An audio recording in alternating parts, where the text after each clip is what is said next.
Okay, good morning, everyone. Thank you for joining us today. My name is Surbhi Kumar, and I am the founder of the firm, The Dreamcatchers. Today, we are hosting a session wherein you will get to know more about Ireland undergraduate admission space and specifically around the Trinity College, Dublin. But before we dive into the details and our session, particularly with Abhishek, I would want to tell you a little bit about our firm, the Dreamcatchers. We are an education consulting firm based out of Mumbai, India, and our mission is to assist students in realizing their dream of obtaining quality and best fit education. Specifically for students grade 8 onwards, 8, 9, and 10, we help them in selecting the right subject combination, right streams. I know still there are majority of curriculum which go via the demarcated streams like commerce, science, medical, and even humanities and arts. So we help the grade 8, 9, 10 students to really have an informed decision around what stream they would want to pursue in 11th and 12th, or primarily what subjects they would want to study. Now, for grade 11th and 12th students, we get into course and college selection because that's their core need. And we try and help them create a good college list and even deciding on the courses as well.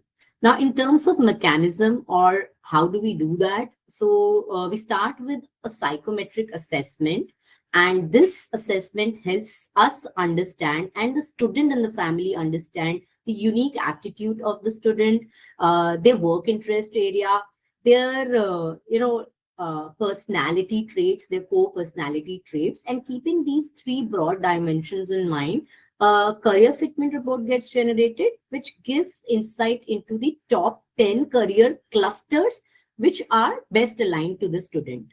Now, it is just a quantitative report. It is just a starting point for us. So then we enter into a detailed counseling or career guidance session with the student. We give them a lot of research tasks as well as other exercises. And wherever needed, we also get into a detailed action plan as well.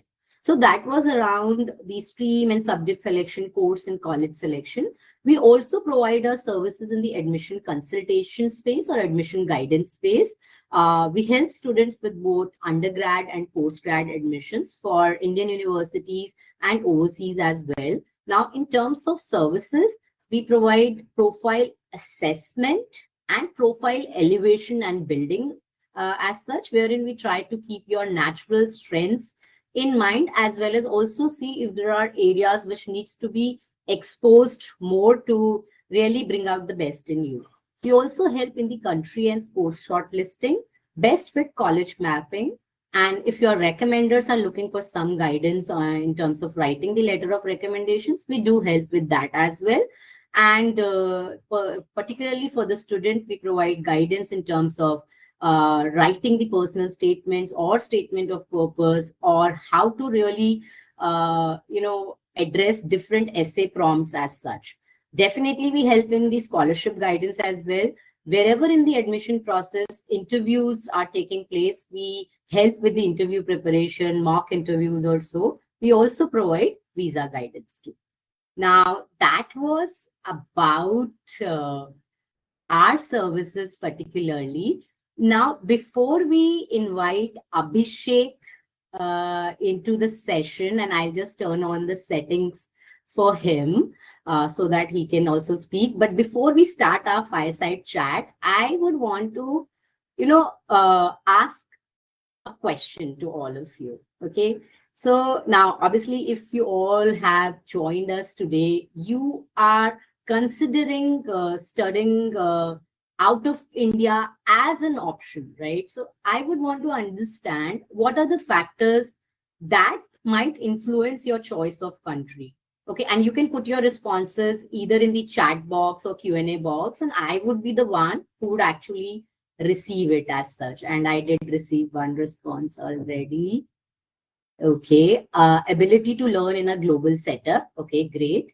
More opportunities. Nice. Okay. Quality of education. Okay. Mm-hmm. Finances. Yes, yes, very important. Okay. Sarita, I do. Okay, okay, got it. So visa. Okay, okay, great. Okay, so I think all are important factors, and then there are many more as well, right? But I would want you to keep these factors in mind while we, uh, you know, take our journey of, studying abroad or shortlisting international destinations, and particularly in this session when we are trying to evaluate maybe Ireland as a study abroad destination and Trinity College, Dublin, in particular. Now, there is one fact also which I want to mention here. I don't know how many of you know, but over 1,000 leading multinational companies have their European headquarters based out of Ireland. And what you see is an authentic data sourced from Ireland Education Office website itself. Nine of the top 10 US technology companies, all of the top 10 pharmaceutical companies, the top five global software companies like FANG or now like MANG as such, 14 of the top 15 medical technology companies, eight of the top 10 industrial automation companies, eight of the top 10 financial companies, they have their headquarters based in Ireland, like European headquarters particularly. And definitely, Ireland as a country is a very student friendly country, but I'm sure Abhishek would be able to throw more light on it. Abhishek, can you just turn on your video and audio? Yes, yes. Can you hear me? I can hear you, but I cannot Uh, see you. yeah, yeah. I think there's some issue with the camera. So because Zoho, I don't think the settings is allowing me to turn the camera. So my apologies No. for the same. Yeah. Okay. Would you want to rejoin, or should I like just do a resetting for you? It'll just take No, no. 30 seconds. That's fine. I think we can go ahead with this. Okay, fine. That's fine then. Yeah. Okay, My so apologies for joining in late, and thank you for such a wonderful introduction to Ireland. Can you hear me? yeah, I can hear you well. So Yeah, maybe yeah. you can take ahead from here. Maybe you can introduce yourself and Trinity College, Dublin. I have tried to put some stats from my Sure, side, but sure. let's hear straight from the horse's mouth. Great, thank you. Good morning, everyone. And my name is Abhishek Roy, and I'm the recruitment officer for India and South Asia for Trinity College Dublin. So I primarily take care of the West Zone, which comprises of Maharashtra, Gujarat, and Goa. And on the other hand, I also take care of the Eastern Zone, which comprises of West Bengal, Northeast, Orissa, and Jharkhand. I'm part of the India team and South Asia team. So as a South Asian country, I also take care of Bangladesh. Uh, Talking about Trinity, I think Trinity College Dublin is one of the seven ancient universities of the world. Uh, we happen to be the sister college of Oxford and Cambridge because we were founded under the same charter by Queen Elizabeth I. And we were founded way back in 1592, so it makes us a 432-year-old university. And we are the number one public university in Ireland, and we are ranked 87th globally, which is among the top 100 universities in the world. And we have a very strong pedigree, and a lot of good things about Trinity is that we are a very research-intensive university. We are known for our employability. And just to quickly tell you about Ireland as a destination, also, I think from the last couple of years, Ireland is booming comes in the fact that we are a very, very economically strong country. And this is proven by the fact that we've just ranked as the third richest country in the world. And I think it speaks volumes about the economic stability and the job scenario, in the country. And also because of the fact that other countries are not doing that well. So Ireland is, reaping on the benefits. Just to give you an idea, uh, if you talk about, if I start from the east, so Australia, there are a couple of issues with the immigration fees being hiked by 200%. And The other thing is that they are not giving a PR to the five prominent cities. Okay, now they are giving you a PR for the underdeveloped countries, the cities that are there. So a lot of students are not willing to go to Australia. Talking about Europe, I think UK is economically down. So a big chunk of students who were planning to go to the UK are now looking forward to Ireland. After Brexit, Ireland is the only English-speaking country in the European Union. So the language barrier is also not there. Talking about Canada, I think you all know what the issue is. And US, again, with Mr. Trump coming back, so, there are a lot of questions that are there which needs to be answered before students can take a call. Because understand for a fact that every country that you want to go to will welcome you with open arms because they will be getting the international fees. But as a student or as a parent, when you're looking to invest in a country, I think what you should initially look at is the ROI factor, which is the return on investment, because I think what kind of PR opportunities are there? What is the kind of stay back that you get in the country?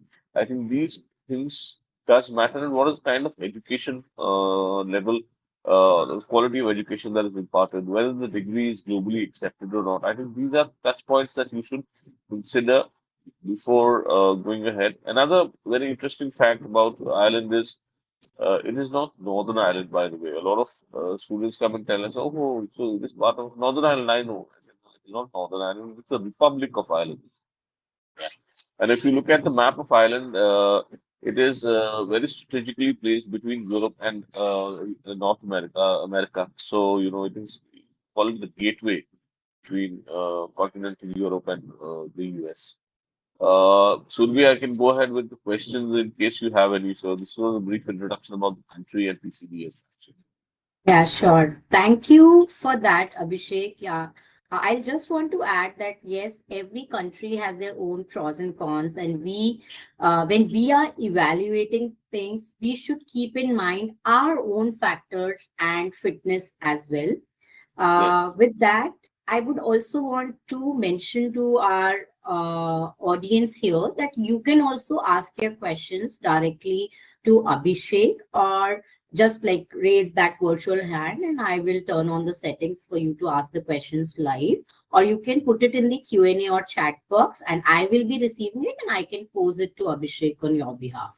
But let me start with my question. So yeah, thank you Abhishek for providing some kind of background in terms of Ireland as a destination, as a study destination, and about the Trinity College Dublin. I think it will be important to understand a little bit about the admission process for like Ireland universities and again Trinity College Dublin in particular, because I'm sure it might differ from other destinations. There would be some common elements, but if we can touch upon that, that would be helpful for our student community here and parents as well. Sure. So, the good part is that we do not have a very complicated process of application. It is very Yeah. simple. We understand the fact that, undergraduate students who are looking to, I presume we have a undergraduate, crowd today, It's listening to us. particularly for undergraduate admission insights, Yes, particularly. yes. So we keep in mind the fact that these are all class 12 students who have their pre-boards, who have their JEE examinations to prepare for, NEET examinations to prepare for, and over finally the board examinations. So it is not complicated at all. It is very simple. We need the basic documents that are required. So I can share the list of documents with you post the session. I'll just mention, in brief what all is required. So it is the class 10 mark sheet and the pass certificate. Then you need a graded score from the school, two academic letter of recommendations, a statement of purpose, and you can also attach a CV, an updated CV, and whatever curricular activities, internship documents that you have, you can always go ahead and upload that as well. Whatever achievements you think you've done. And of course, the filling of the application form, which is an online form that is there, and there's an application fees as well of 55 euros. And we also have you know 100 we offer 120 programs at the undergraduate level, and it includes STEM programs, it includes arts, humanities, and social sciences. So I'll be happy to take particular questions in case you have pertaining to any particular course. Uh, for ISC, CBSE, and state boards, the cutoff to apply is around 75%. But then we start issuing offers from the highest uh, marks that you have. Um, what you also need, we also accept IB and A level students. So the requirements, as I said, I'll share with you. And another thing is that let's say for the Indian boards that I just mentioned, what happens is or for all rather, you get a predicted, since you apply with a predicted score, you get a conditional offer letter where there is a condition mentioned. And you'll have to meet the condition. For example, for Indian boards, you ideally have to, score somewhere between 80 to 85% in your board examinations, with 75% in mathematics for the STEM programs. And for the non-STEM programs, ideally we do not look at mathematics. You can do away with your mathematics as well. And for the Indian boards, you have to take the English language test, which is we accept IELTS, TOEFL, PT, or Duolingo as well. So before putting in the application, so test has to be taken. Thank you for that, Abhishek. And I have already received few questions. So let me try to take those, though some of those I would have covered in my following questions. But Right. there are actually three questions from Nitin. One of those you have already answered, and two questions from Sarita. So Nitin is asking, what are the options to do bachelor's for non-technical student? Uh, I mean, Plenty. by non-technical, does he mean the non-STEM programs? I believe that's what he means. But Nitin, if you would want to go live, I can allow you to talk. Or I believe non-technical, you mean non-STEM, right?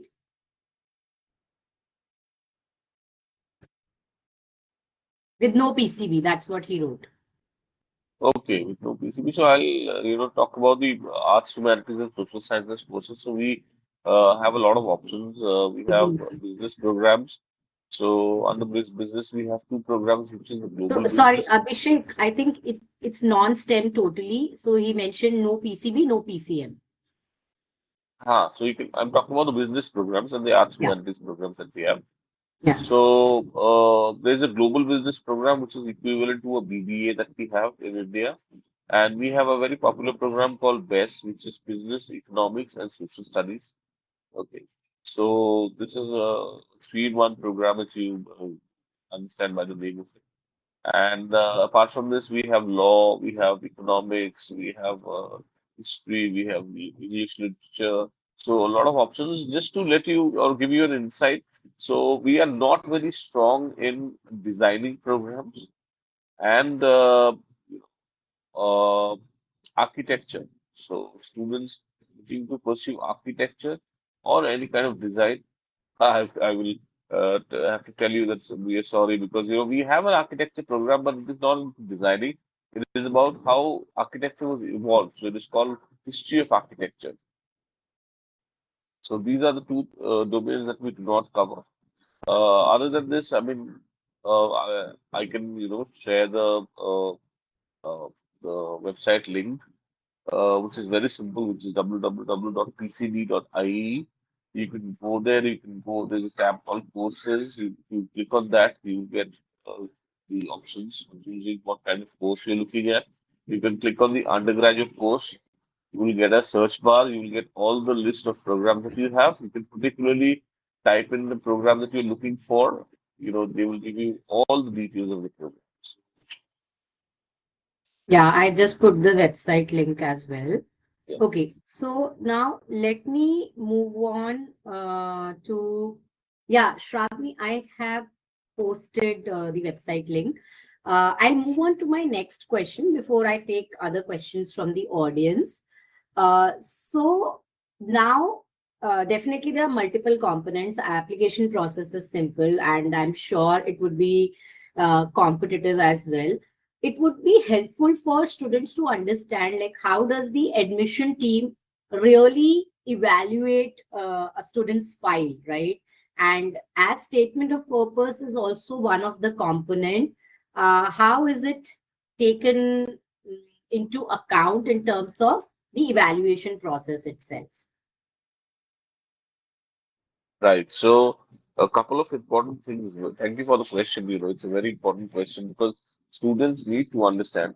So as I said that, Trinity is a very premier university. Uh, Most of our courses are very, very popular and oversubscribed as well. So one thing that I urge the students to definitely look into is putting in an early application. Okay. So we have only one intake, which is September or fall. The applications we open on November the previous year. So for example, if you're looking to apply for September 2025, applications will open on November 1, which is already open. So we are on the 17th day of the application today. And Okay. ideally, students usually have to apply on the very first day or within the first, 10, 15 days of the application's opening, because of various reasons, which are, first of all, our applications are taken up on a first come, first served basis. So the earlier you apply, your application will be taken up for review first. Second is, uh, we have uh, so there's a cap on nationality as well. So any 30% of any nationality students can actually qualify for a program. Now, just to give you an example of how competitive it is, let's say a class size comprises of 100 students, then only 30% or 30 students from entire India can qualify for a program for only one intake that we have. So I assume that now by now you must have got an idea as to how competitive it is and why we ask you to apply early. The third thing is our turnaround time is also long. So we take minimum 4 weeks to revert. Yeah. So considering all these factors, I think students should ideally look at it. If I talk categorically about how we, review your applications, primarily it is based on, the grades. So the higher the grades, the better chances of you getting an offer. But we also look at the overall profile, like your what all extracurricular activities that you have done, what are the internships that you've done, uh, I mean, whatever additionally have you done, because nowadays the students, undergraduate students also look into a lot of things, like some of them also take part in their family business and all that. They are coming up with innovative ideas for startups. So I think these factors definitely help you uh, or help us take a decision as per the applications. Okay, great. Thank you so much for that response, Abhishek. And I would try to now take question from both Nitin and Sarita. And it was actually in one of my follow-up questions, which I'll just move up because you already So mentioned around English proficiency test, right? yes, yes. So, is it necessarily required, or because like many of the kids are in English medium school, or are there any scenarios where a waiver could be considered as well? No, no, no waivers. So ideally, you have to take the English language test for the ISC, CBSE, and the state boards. For the IB and the A levels, it is not a curriculum requirement, so they can apply without the English language score. But eventually, they have to take it since it's a visa requirement as well. So for visa particularly, it should be necessarily done. For the IB and the A levels, but for ISC, CBSE, and the state boards, it is a curriculum requirement as well. So they have to put it along with the application. Now, understand a very important factor for the application process. Please ensure that you have put in all the documents. Okay. and complete the application process. Because if your application is not complete, the university will not take it up for review. Okay. Just to cite an example, last year what happened is a lot of students, put in just some of the documents, and then you know they went ahead with their the various examinations that were due. So I was trying to get in touch with them and their parents, but unfortunately they were not answering. By the time they got back to me was by the time their board exams got over. Yeah. And I told them that these documents are missing, and they tried and put in the documents, but by the time it was late. So what happened is they put in those additional documents which were required, and once the application was complete, most of them got a rejection letter. So another important thing is that if you have to keep in mind that the application has to be complete. Because if it is not complete, even if you apply early, it will not be taken up. Great. Thank you for providing insights into that important point. I know, like, it's sometimes it's unsaid. These are basic hygiene things, but it happens because students and families in one application cycle, generally they are applying at multiple places. So I've seen miss outs happens as well. So thank Yes, you for yes. bringing that point. From your earlier response, I have received one more question, and I think that is from a parent itself because I have interacted with her. She is asking what would be the ratio of academics and extracurricular activities when, like, we were speaking around the how does the admission officers they evaluate the application or a student file. Right. So ideally, we can take it up as a 60-40 ratio. So 60% weightage is given to the academics and 40% is given to your overall profile, like your co-curricular activities and your internships and everything. We, as a university, we encourage, students getting into all co-curricular activities. Unfortunately, the trend that I see nowadays when I meet undergraduate students is uh, they say, okay, we have been doing this, we have been doing this internship. So when I ask them, are you into any sports? No. Are you into music? No. Okay. Are you doing anything else? No. So, just to give you an idea, we have 120 clubs and societies on campus. Apart from this, we have 50 dedicated to sports itself. So, we encourage students to take part into various kinds of co-curricular activities. So, I would encourage students to take part into various forms of co-curricular activities other than their internships. Yeah. And internships also do things which are, related to your profile. Just don't do it for the sake of doing an internship and getting a certificate. Thank you for that, Abhishek. And if I have to add something from my end, I believe in general, like extracurricular activities and why a college would really want to see what is your non-academic profile is, it's an indication of how resourceful you as a person are or you as a student are. Basically, uh, if the school is providing you resources in any form or shape, are you being laid back there or are you actively engaging with those resources as well, because that becomes an indication in terms of fitment to the higher ed institute, whether you when you are there or if you are shortlisted, will you be utilizing the resources which the school or the college has to provide, right? So that's why it plays an important role. But yeah, ratio may vary from like destination to destination or even college to college as well. But yeah, thank you for asking that Yeah. question. Surbi, I just wanted to add one thing which I missed Yeah, out, which sure. is a lot of now, if you go onto the program page, you will ideally see that there is a deadline which is given as the 30th of for most of the programs, or maybe the 30th of April for computer science now. What I would like to mention here is another very important factor that students have to keep in mind that the applications are open on a rolling basis, which means that they are open only till the point the class size is not full. The moment the class size is full, they will go ahead and close the program. So that don't even think of applying late because a lot of things the students are under the impression, okay, it is open in November, it is open till June, so I can put in my application anytime. Doesn't happen that way, my friend. Okay.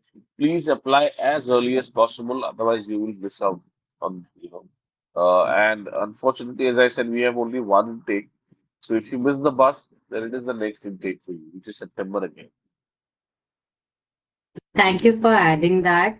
Now, let me take few questions from Nitin and Sarita. So, which is again my next question itself.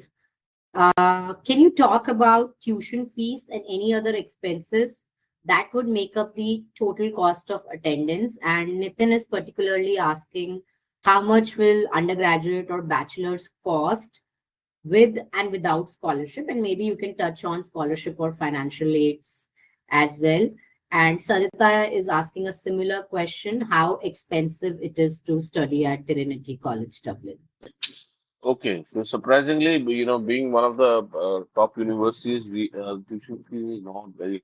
So ideally, to give you an approximate figure, it starts with around 20,000 euros, for the non-STEM programs, and around 21,000 euros for the STEM programs to start with every year. So our undergraduate program is around 4 years of duration. And as far as scholarships are concerned, uh, for the non-STEM programs, you can expect something up to 5,000 euros, which is a merit base, which is called the Global Excellence Program. The Global Excellence Scholarship, which is spread across all programs, both STEM and non-STEM. For the STEM programs, particularly, we have a initiative called E3, uh, which is engineering, computer science, and natural sciences. So, if you are going for the E3 programs, particularly, we have another scholarship that you can avail, which is between 5,000 to 25,000 euros, which is also merit based. But then for the E3, students who are applying, you can apply to both the scholarships, but you are eligible to qualify for either of them. Okay. I do see follow-up question in terms of extracurricular activities, but there are few other important elements which I would want to be covered maybe next 25-30 minutes. And if we are able to cover that, we will come back to that follow-up question as well. So thank you for your patience there, everyone. Now, I think let's also talk about, the job prospects. So specifically, what kind of part-time work opportunities are available for international students, like inside the campus, outside the campus, maybe like Dublin in general. And how do you think like students can balance academics as well as these part-time work opportunities, and what are the regulations around it? Yeah, thank you for the question, Surbi.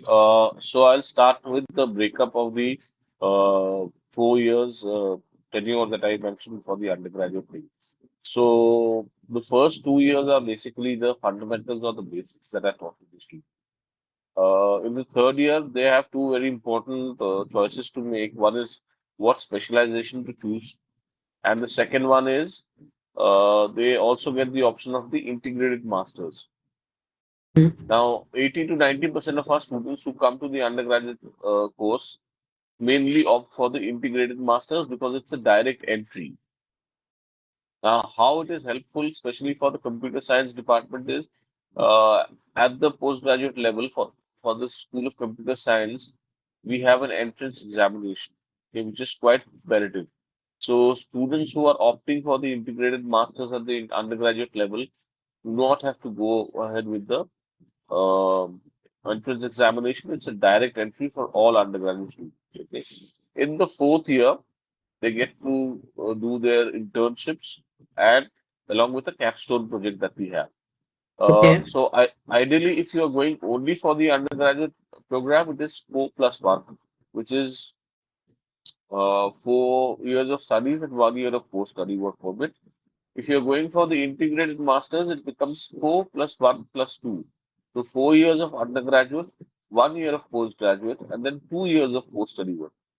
Okay, okay, Coming back to your question about part-time job opportunities, so like all other countries, Ireland also encourages 20 hours of part-time opportunities every week, 80 hours a month. Students can okay. work both on campus and off campus. Jobs are easily available.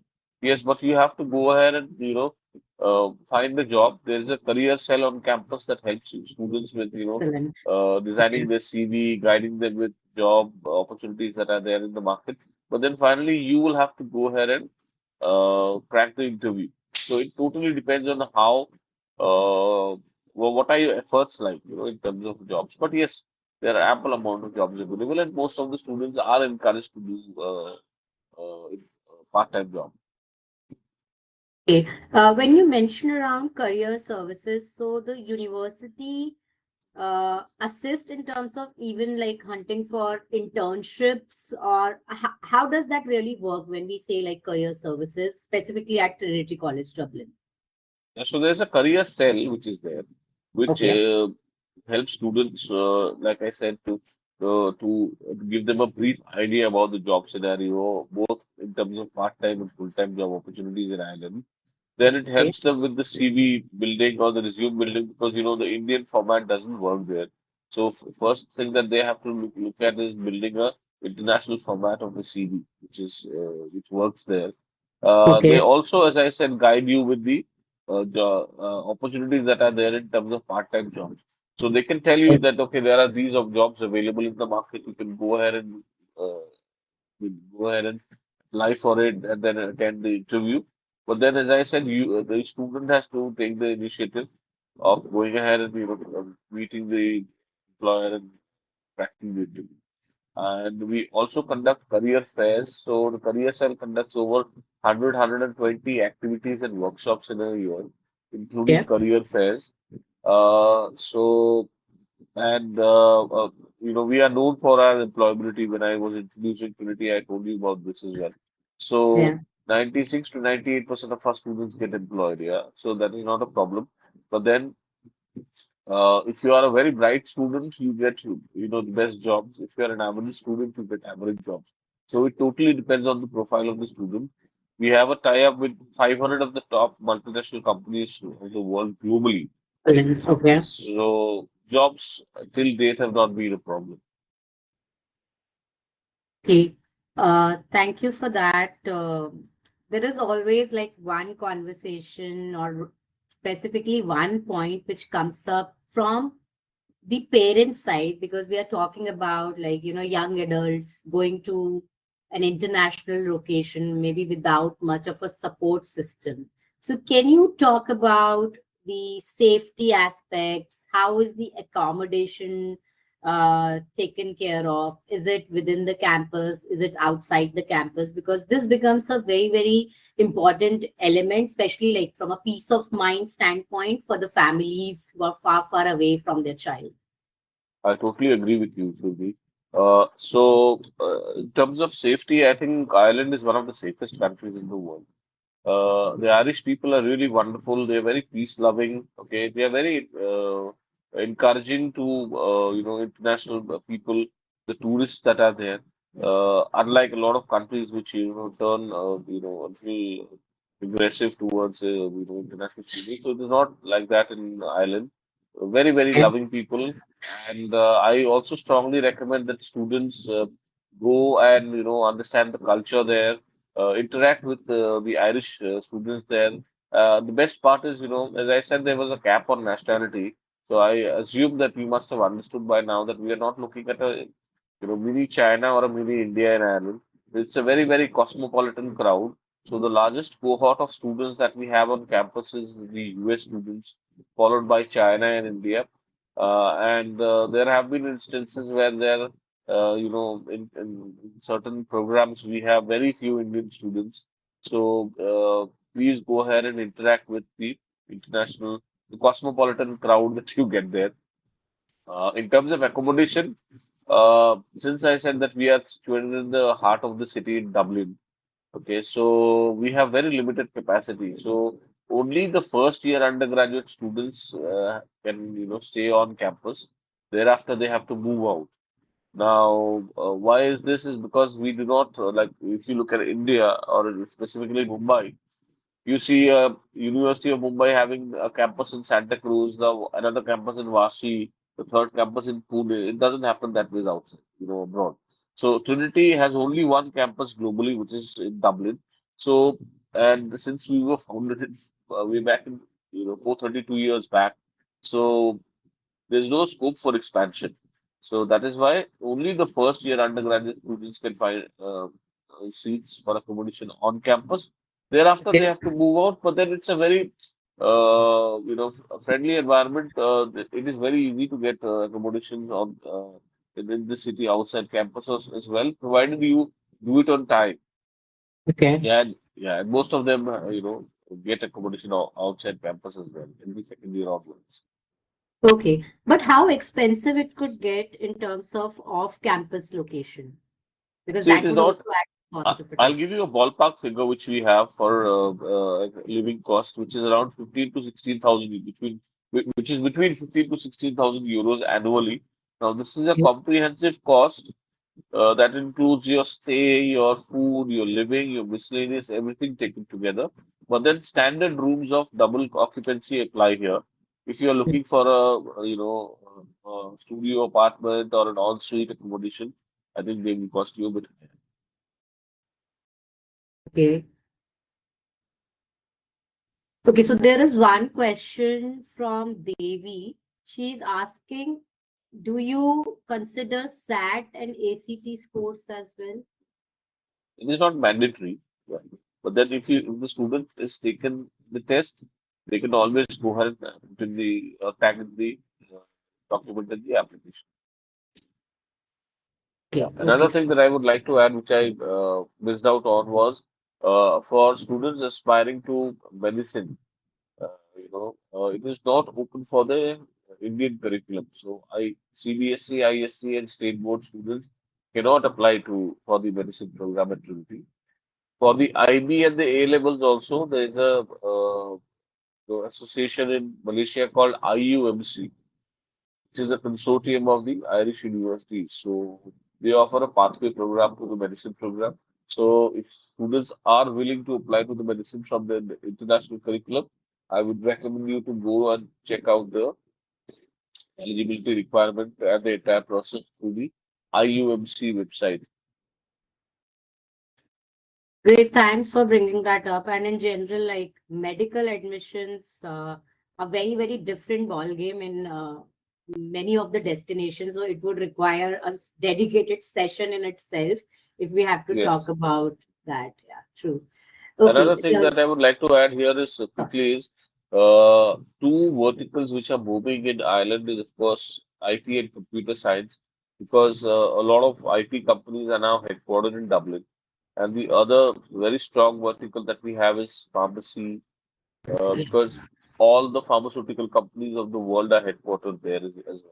So, pharmacy, biomedical, biotechnology, health sciences, medicine are all booming in Ireland. Okay. Now, apart from this, these are the main industries, the topmost industries in thing. The other ancillary industries which are also doing well are, of course, business, finance, law, economics, supply chain management, and all these.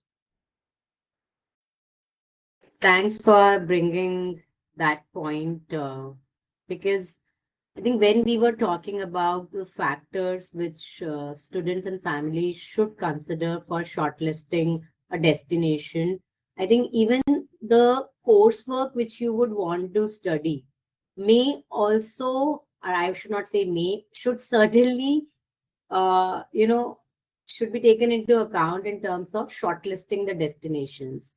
It's not Yes, like that if you want to study maybe computer science as a course, then you can really go and study anywhere in the world. You have to keep this factor in mind because how quickly or how soon you can get absorbed in the job market locally there, what kind of even opportunities can be made available to you in terms of like internships or so. So it really matters a lot in terms of proximity to the industry, which is very much aligning with the course you are planning to study. So that is also an important factor. So thank you, Abhishek, for highlighting the industries which are booming in Ireland.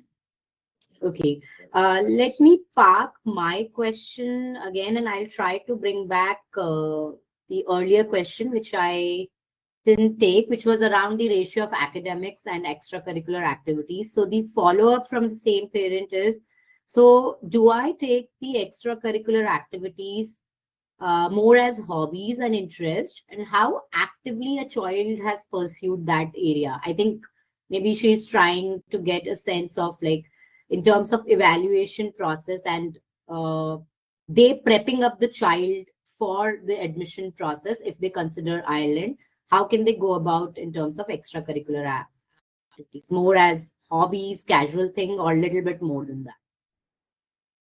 Yeah, thank you for that question. But then, let me just tell you that, it is, though I have mentioned the ratio earlier, but then what I meant was not, the kind of emphasis that is given, but I really you should concentrate on the fact that you should also encourage students to take part in co-curricular activities. I'll give you an example from my life itself.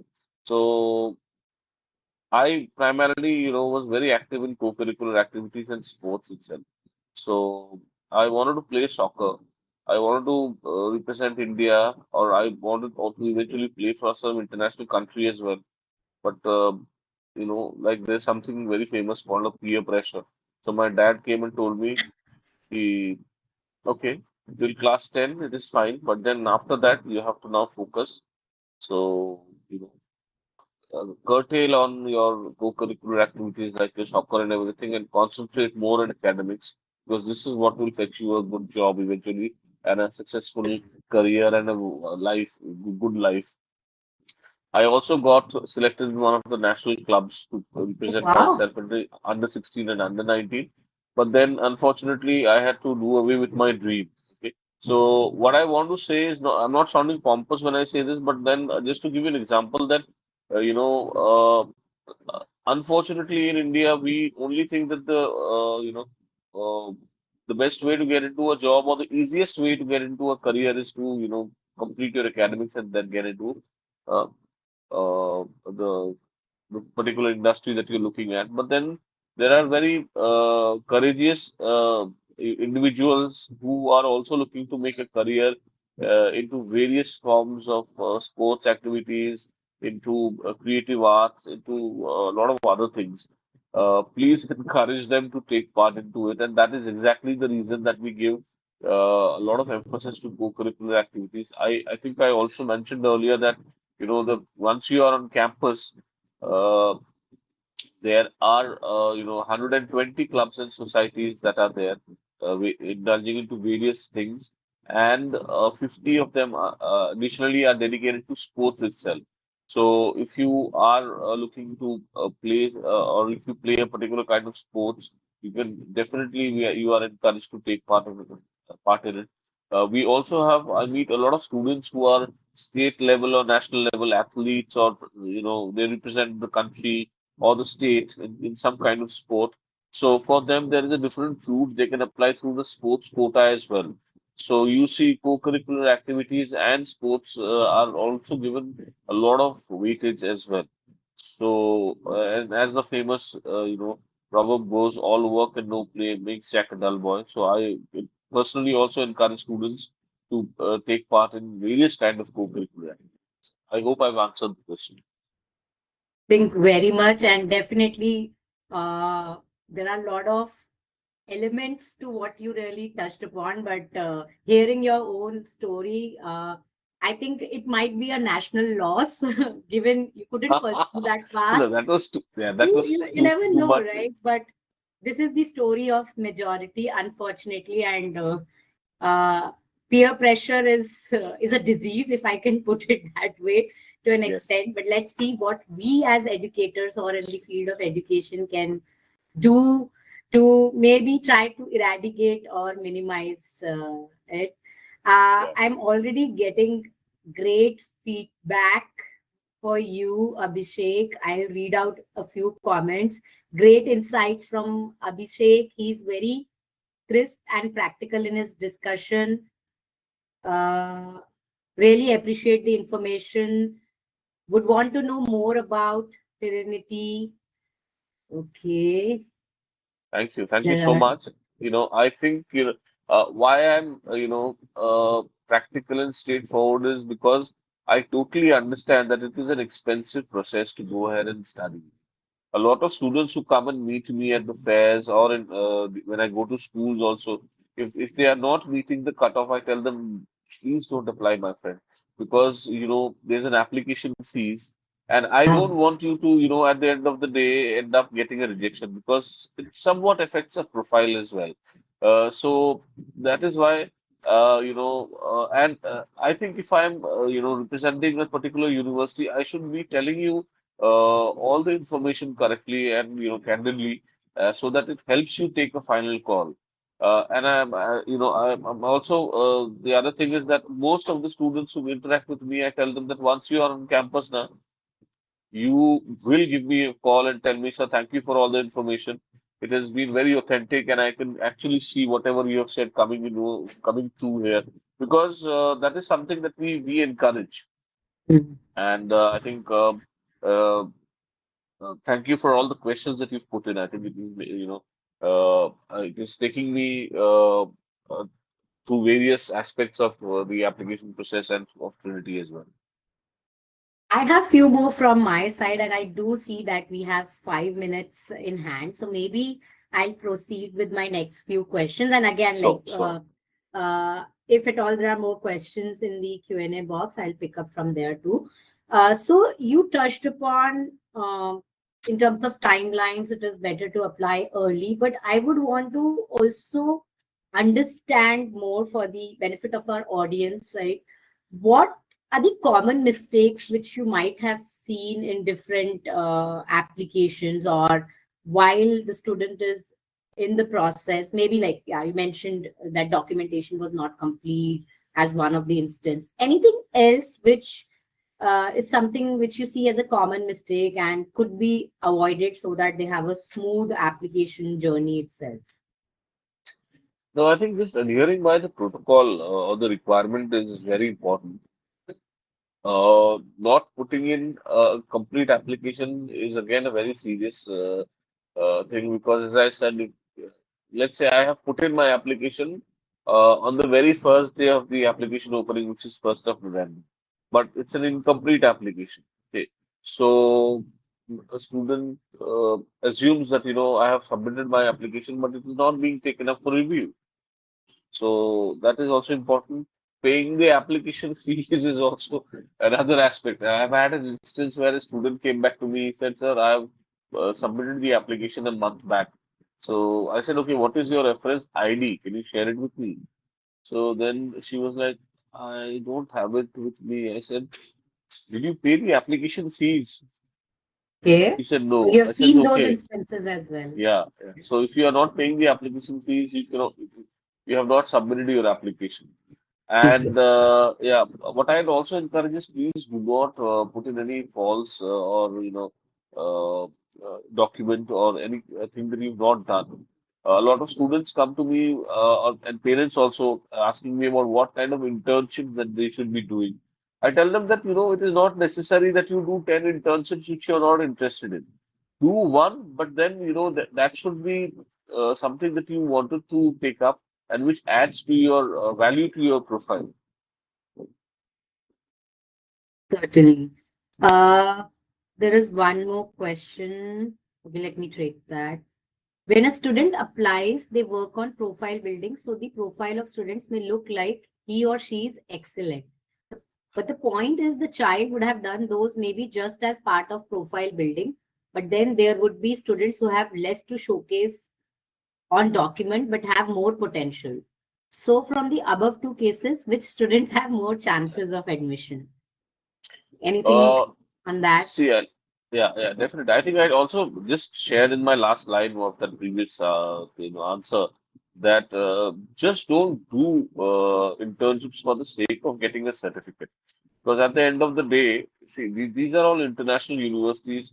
Anywhere you go, they will assume, for example, that you've done an internship and you have got certain experiences.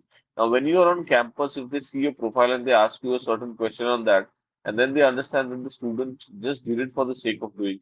I have got, I've seen instances where the student has not even gone for the internship, but has just secured the certificate through some reference, you know. So that is why I encourage students to do or say whatever they have done. I think two best ways to do it is one is mention everything that you've done in your CV. Okay.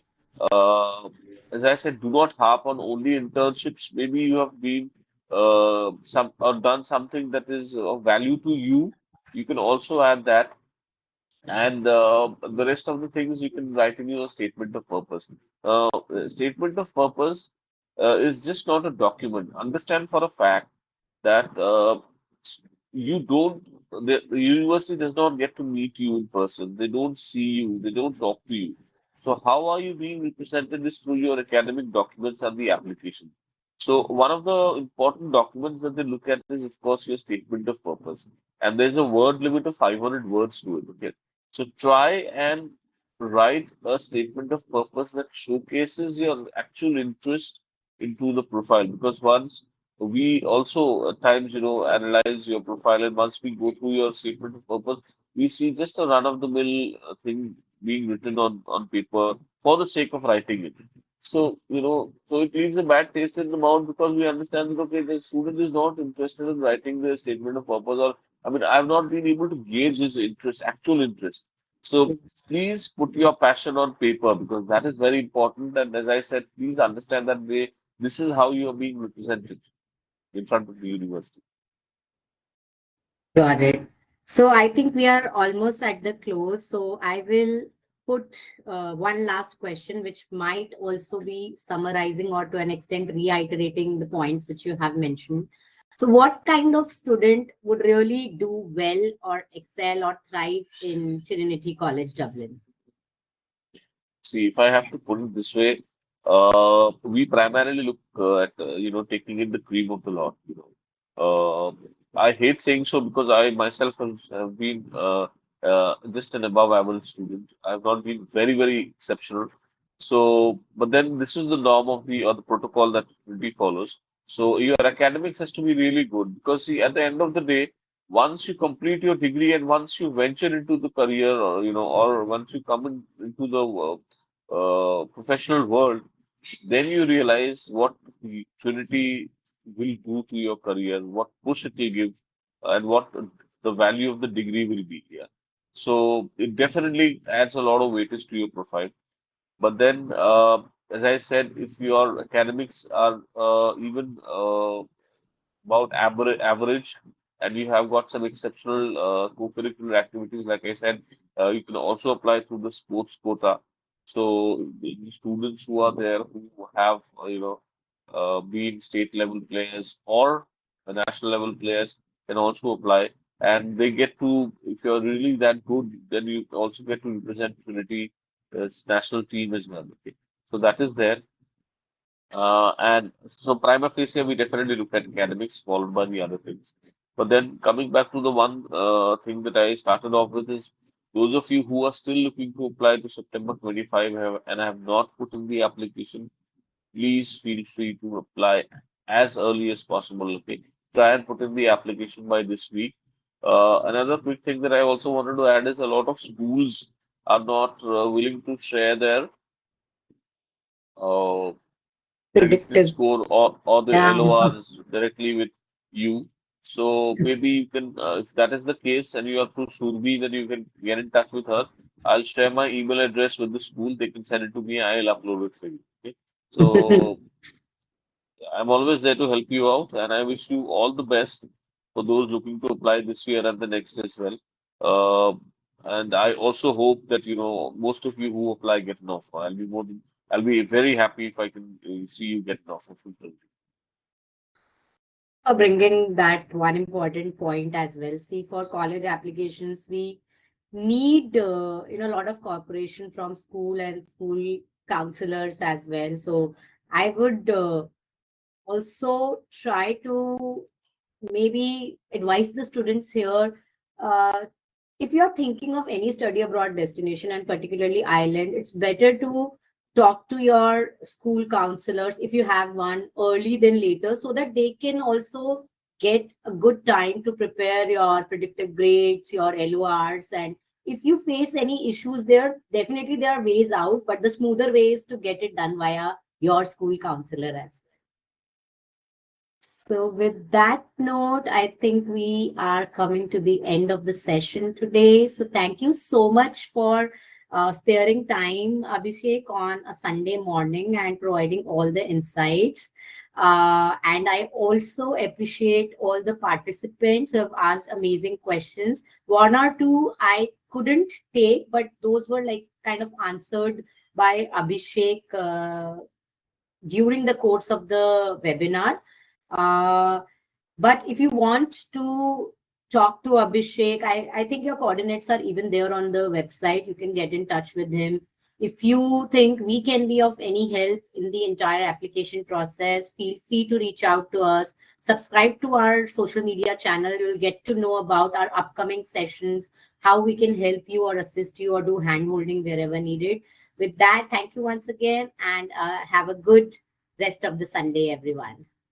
Thank you. Thank you, Shulbi. Thank you, everyone. And another thing is that in case after this you need, to meet me in person, I think you can get in touch with Shulbi and we can arrange another in-office session at her place. I'll be more than happy to come and meet you in person along with your queries. But by then, I think you should have put in the application. Thank you. Happy Thank you Sunday to so all much. of you. Thanks. Have a good one, everyone. Bye bye.